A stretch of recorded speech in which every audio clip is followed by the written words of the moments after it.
Bentar lagi gajian dari YouTube. Yang saya hormati rekan-rekan sekalian, yang mudah-mudahan selalu diberi kemudahan ya, dalam segala aktivitasnya ya, dan juga diberi kemudahan dalam mendidik anak ya. Tantangan ya sampai dengan ke depan adalah salah satunya anak ya. Kesuksesan bagi yang punya anak ya.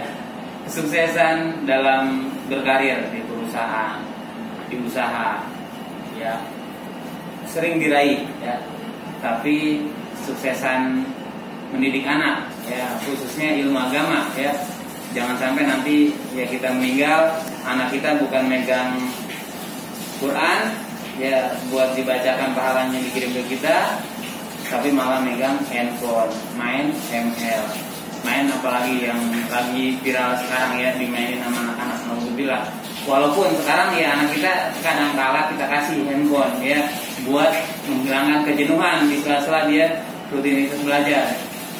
Ya. Mudah-mudahan gitu ya, kita diberi kesuksesan dalam mendidik anak agar menjadi anak yang soleh ataupun solehah.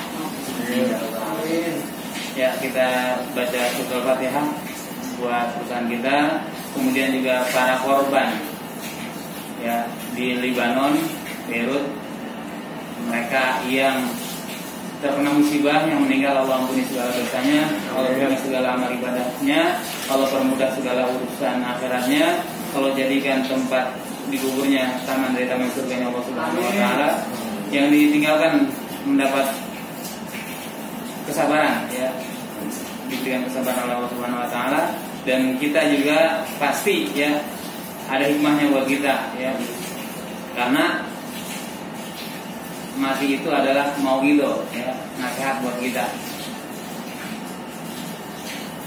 Nasihat buat kita, apalagi kemarin kejadiannya bom ya.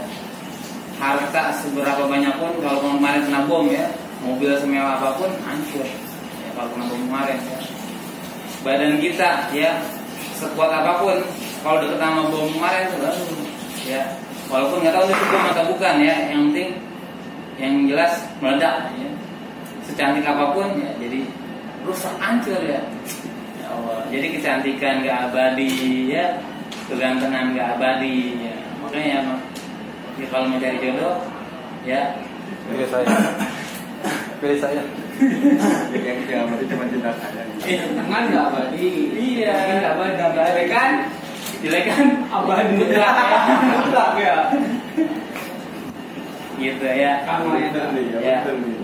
Kita baca Fatihah ya, mudah-mudahan apa yang kita niatkan dijawab oleh Allah Subhanahu wa taala. Dan juga untuk malik hadar kita Al-Fatihah. Bismillahirrahmanirrahim.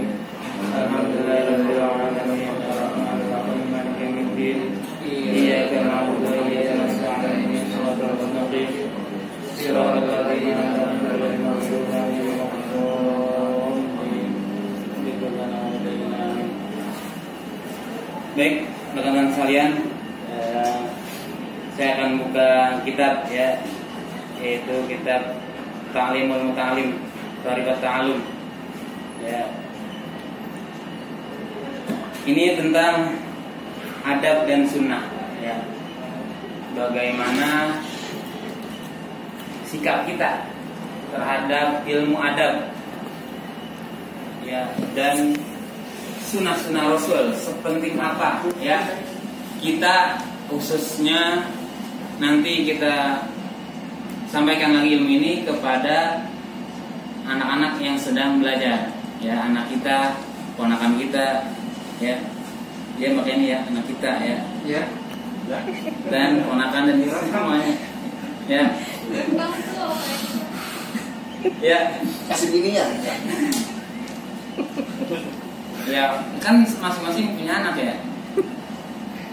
Mudah-mudahan dengan apa yang kita nanti telah bareng-bareng ataupun dengar bareng-bareng ini dapat dipraktekkan ya. Bismillahirrahmanirrahim. Fa yanbaghi li thalibil ilmi alla yatahawana bil adabi was sunani. Fa inna man tahawana bil adabi harimas sunana. Wa man tahawana bis sunani harimal faraida harimal akhirata. Wa ba'dhum qala hadzal hadis an Rasulillah sallallahu alaihi wasallam. Bagi kita nih ya, pelajar hendaknya tidak mengabaikan perbuatan yang bersifat adab kesopanan. Adab kesopanan jangan diabaikan ya. Ya lewat orang kulun ya. Masuk ke rumah yang kemungkinan ada orangnya, salam ya, assalamualaikum. Kalau yang kosong, nah kalau yang kosong ya itu assalamu alaina wa ala ibadillahis sholihin. Itu kalau yang kosong, rumah kosong nih, kita baru bepergian pulang ke rumah memang kosong, memang kita kunci dari luar ya. Itu ucapannya assalamu alaina wa ala ibadillahis sholihin. Assalamu alaina ya, keselamatan buat kami ya, wa ala ibadillahis sholihin, dan bagi hamba Allah yang soleh. Ada kesopanan ya, dan amal-amal kesunahan. Nah, jadi kita jangan mengabaikan sopan dan sunnah ya. Apa aja sunnah ya, sholat sunnah qobliyah, ba'diyah ya, puasa sunnah. Kalau memang kita malas, jangan sampai kita menyepelekan ya, tapi malah terbersih dalam hati kita suatu saat ya, ketika kita sempat, maka mudah-mudahan Allah kasih waktu untuk mudah melakukan sholat sunnah, puasa sunnah kayak gitu. Apalagi menghormati orang yang sedang melakukan kesunahan ya, gitu. Sebab siapa yang mengabaikan adab menjadi tertutup dari sunnah. Oh, kalau orang nggak punya adab, nanti susah untuk melakukan kesunahan. Nah, melakukan kesunahan bukan berarti kita yang sombong nih terhadap sunnah, akhirnya kita nggak melakukan sunnah. Bisa jadi sunnah tersebut yang minta kepada Allah nggak mau dilakukan sama kita. Salah satunya kita tidak menjaga adab kesopanan kita, gitu. Contoh kayak orang ya yang udah mampu buat ke Mekah umur ataupun haji, tapi nggak mau berangkat, bukan berarti kemungkinan kesombongan dia nggak mau berangkat. Bisa jadi ya Mekahnya sendiri minta sama Allah, saya nggak mau diinjak ya tanah Mekah oleh orang ini. Bisa jadi ya, ataupun masjid dekat rumah, orang yang tetangga dekat masjid nggak mau ke masjid, bukan berarti si orang ini sombong nggak mau ke masjid. Mungkin jadi masjidnya minta sama Allah ya, nggak mau diinjak sama orang ini. Begitu. Nah, udah kalau udah begitu ya, nasihat nggak bakal masuk, apapun nggak bakal masuk ya. Naudzubillah. Nah, jangan mengabaikan adab dan kesunahan. Kenapa? Karena mengabaikan adab menjadi tertutup dari yang sunnah. Kemudian yang mengabaikan sunnah tertutup dari fardu ya. Jadi jangan mengabaikan sunnah. Kenapa? Karena nanti bisa jadi ya kita berat melakukan farduan. Ya, kalau yang punya waktu selain sholat fardu, sholat sunnah ya, usahakan sholat sunnah dulu. Kalau memang ada sunnahnya, sholat sunnah baru sholat wajib. Kegiatan yang sunnah dulu baru yang wajib. Kenapa? Nanti suatu saat ketika kita mendesak, yang bisa kita lakukan hanyalah fardu. Tapi kalau di waktu senggang hanya kita sholat wajib, nanti ketika waktu sempit kita malas melakukan sholat wajib gitu. Itu cara melatih ya untuk menjaga hal-hal yang fardu gitu. Ini biasa puasa Senin Kemis ataupun puasa Daud. Ya ketika Ramadan udah enteng ya, cuma 30 hari. Selama setahun Senin Kemis dihajar terus ya puasa. Pas 30 hari Ramadan nih gampang. Biasa ikut pengajian nih dari kecil sampai menjelang kerja di kantor nggak berat ikut pengajian. Kenapa? Karena udah biasa ikut pengajian seperti itu. Nah di kantor nggak pernah ikut ngaji, di komplek perumahan nggak pernah ikut ngaji. Kalau yang komplek ya, di kampung lah, yang rumahnya di kampung, ya di kampung nggak ikut ngaji, ya di kantor nggak ikut ngaji. Nanti pas tuanya bakal berat berangkat ngaji. Nah dari sekarang yang sempat ikut ngaji di lingkungan perumahan, di lingkungan rumah, di lingkungan perkantoran ikut ngaji seperti itu. Dan berarti tertutup dari kebahagiaan akhirat. Tuh, kalau udah tertutup dari yang fardu, ya sholat wajib enggak, zakat enggak, udah mampu haji enggak berangkat haji, ya maka tertutup dari kebahagiaan akhirat. Dari mana jalannya ya? Fardu aja nggak dikerjain. Ya, bagaimana mau dapat kebahagiaan akhirat? Ya, alhamdulillah. Mudah-mudahan kita diberi kemudahan untuk melaksanakan sunnah Rasul. Ya bukan sekedar nikah doang ya, sunnah Rasul ya. Ya banyak yang lain ya, kesunahan dan juga kefarduan. Mudah-mudahan Allah beri kemudahan buat kita dan anak keturunan kita. Amin ya rabbal alamin. Kemudian hendak pula banyak-banyak melakukan sholat dengan khusyuk. Tuh, sholat dengan khusyuk. Ya, bagaimana cara khusyuk? Salah satunya adalah apa yang kita baca, kita tahu hurufnya. Dari mulai Allahu Akbar, Allahu pakai H bukan pakai H. Allahu Akbar pakai kaf bukan pakai kof. Ya Akbar, rohnya tafhim. Kita tahu nih hurufnya. Kalau disuruh dikte ya di imla itu kita bisa tulis dan artinya kita tahu. Nah itu salah satu cara untuk kita bisa sholat khusyuk ya. Pertama tahu apa yang kita baca, kemudian paham artinya ya. Allah Akbar, Allah Maha Besar, nggak ada yang lebih besar daripada Allah. Semua kecil di hadapan Allah, gitu ya. Kemudian apa yang menjadi syarat sholat kita tahu ya. Syarat sholat menutup aurat ya, dari mulai pusar sampai dengan lutut bagi laki-laki ya. Jadi kalau yang masih kebuka, pahanya kebuka karena celana ya robek, entah robek di tengah ya, robek di belakang, di samping ya, itu maka sholatnya nggak diterima. Kenapa? Syaratnya belum cukup. Atau perempuan yang ngeri-ngeri ya, ngeri-ngeri setiap nih ya, kakinya kadang-kadang ya kalau mau ruku mau sujud kebuka, maka hati-hati dengan lebih panjang lagi mukenanya atau dengan kaos kaki gitu ya. Itu baru masuk ke syarat, belum masuk rukun ya. Syarat ada 10 ya, salah satunya apa? Tutup aurat, menghadap kiblat. Jadi kiblatnya mustaqbilal Ka'bati, menghadap Ka'bah. Ya, bukan menghadap barat tapi Ka'bah. Mana nih Ka'bah? Cara satunya dengan kompas, mau digital mau manual, yang penting diusahakan pakai kompas. Ngadepnya yang benar, kemudian menutup aurat, kemudian suci. Ya, suci itu terbagi 3 ya. Salah satunya nggak ada suci yang ajis, nggak ada ya. Adanya suci dari tempat, pakaian dan badan. Badan kita suci. Oh, cek dulu nih, jangan sampai ada kotoran-kotoran ataupun maksudnya adalah najis ya, bukan kotoran biasa tapi najis ya. Cek badan kita ada najis apa enggak ya. Istinjanya udah benar belum ya, bersucinya udah benar belum, seperti itu. Tuh. Itu terkait fikih ya. Jadi jaga sholat dengan khusyuk, sebab dengan begitu akan lebih memudahkan mencapai kesuksesan belajar. Oh, kunci suksesnya belajar bukan sekedar mengulang ataupun mutolaah ya, murojaah ataupun mutolaah, tapi juga menjaga sholat secara khusyuk. Nah, jadi anak-anak kita di rumah ketika dia belajar ya, waktunya sholat beri dulu sholat. Nah, sholatnya kita perhatikan juga dari mulai wudhunya, terus cara pakai pakaian sholatnya ya, menutup aurat atau enggak, menghadap kiblat atau enggak, seperti itu.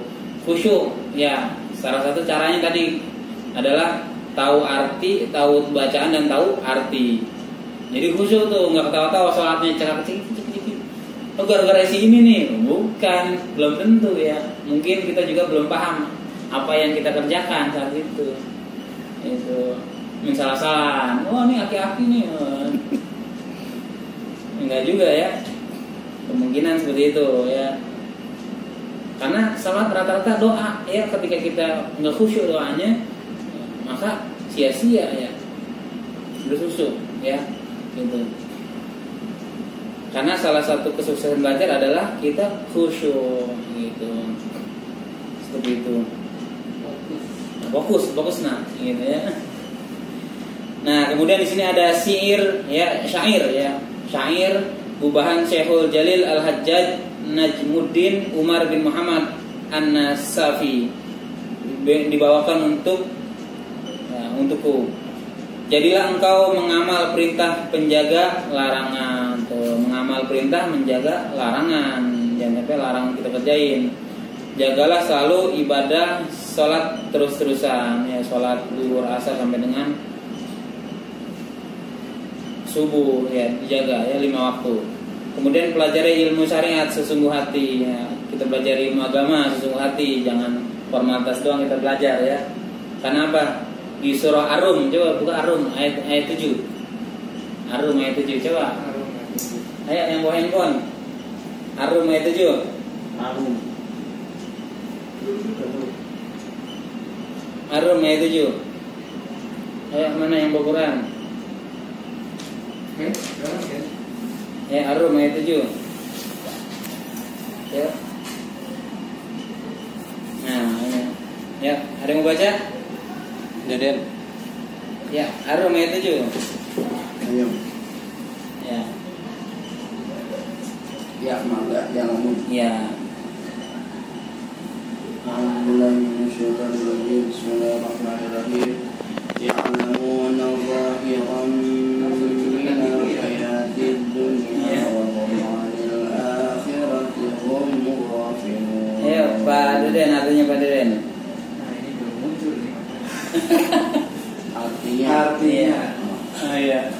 Mereka mengetahui yang lahir tampak dari kehidupan dunia, sedangkan terhadap kehidupan akhirat mereka lalai. Nah, itu ya.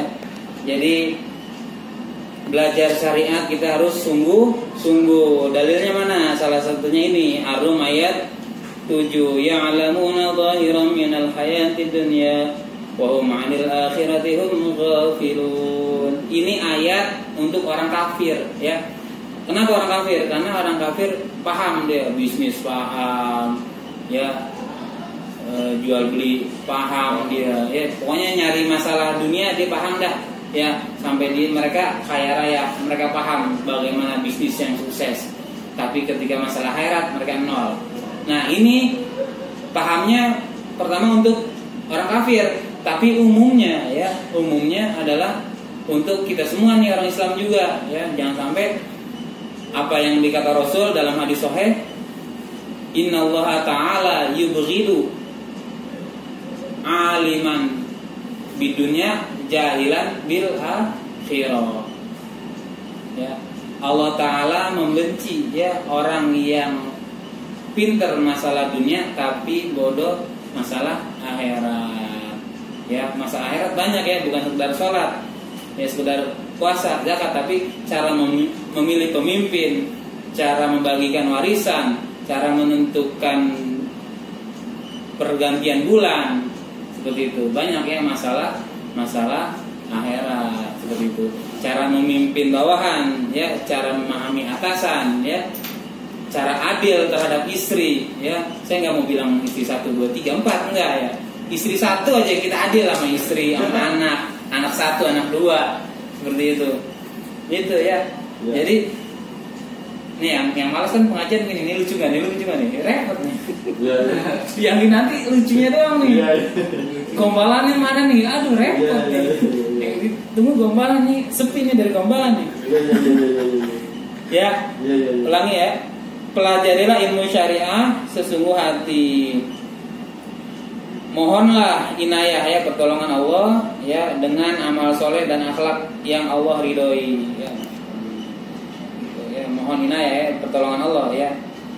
Kemudian kau akan menjadi ahli agama yang mengayomi. Mohonlah pada Allah dengan keutamaan Allah ya. Dia Allah sebagus-bagusnya yang melindungi, seperti itu ya.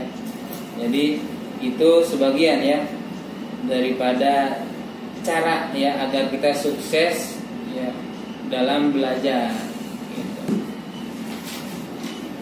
Kemudian ya, pelajar hendaknya selalu membawa buku tulis, wayang bagi ayastas tahiba daftaron. Nah, buku di dalam bahasa Arab itu ada dua kosakata ya. Yang pertama adalah kitabun, kedua daftarun ya, kitabun, daftarun. Nah, di sini mualif ataupun pengarang menulis daftarun bukan kitabun. Kenapa? Karena daftarun adalah buku tulis, kitabun adalah buku bacaan ya. Maka bagi pelajar kita nih ya, belajar sama Ustaz Khozin, belajar di masjid mana, mushola mana, majlis taklim mana, bawalah daftarun ataupun buku tulis. Buat apa? Ya, pastinya buat menulis ya. Menulis apa yang kita pelajari dan bisa diulang-ulang seperti itu. Ulama suruh bawa buku tulis bawa. Nah, kalau sekarang handphone direkam ya, direkam ataupun pakai note seperti itu. Ya, bawa buku tulis untuk dipelajari, diulang-ulang. Ada dikatakan barang siapa tak ada buku di sakunya maka tak ada hikmah dalam hatinya. Tuh. Sampai segitunya ya pentingnya buku tulis. Lalu buku itu hendaknya berwarna putih ya, jangan burem. Kurang enak, putih biar lebih jelas. Sampai segitunya tuh agama Islam ya, bawa bukunya warna putih, detail ya. Islam tuh begitu. Juga hendaknya selalu membawa ya pulpen ya. Kalau di sini dikatakan mihbaroh. Mihbaroh itu zaman dulu pulpen tinta, dicelup tulis. Itu namanya mihbaroh ya. Ataupun kalau bahasa Melayunya botol dawat ya. Agar bisa mencatat segala pengetahuan yang mendengar. Sebagaimana di atas telah kami temukan hadis riwayat Hilal bin Yasar. Tuh ya. Tadi hadis tuh ya. Ini dari hadis yang bagi li thalibil ilmi alla yatahawana bil adabi was sunani. Sayogianya bagi penuntut ilmu jangan sampai mengabaikan adab dan kesunahan. Itu ya. Poin tentang perbuatan adab dan sunnah ya, kitab Ta'limul Muta'allim. Itu ya, mudah-mudahan dapat kita sampaikan lagi ya dan praktekkan ya, agar sukses ya, kita sukses anak-anak kita dalam belajar ilmu, khususnya ilmu agama. Sekian dan kita tutup dengan doa kafaratul majelis. Subhanallah. Sekian dan terima kasih. Wassalamualaikum warahmatullahi wabarakatuh. Waalaikumsalam.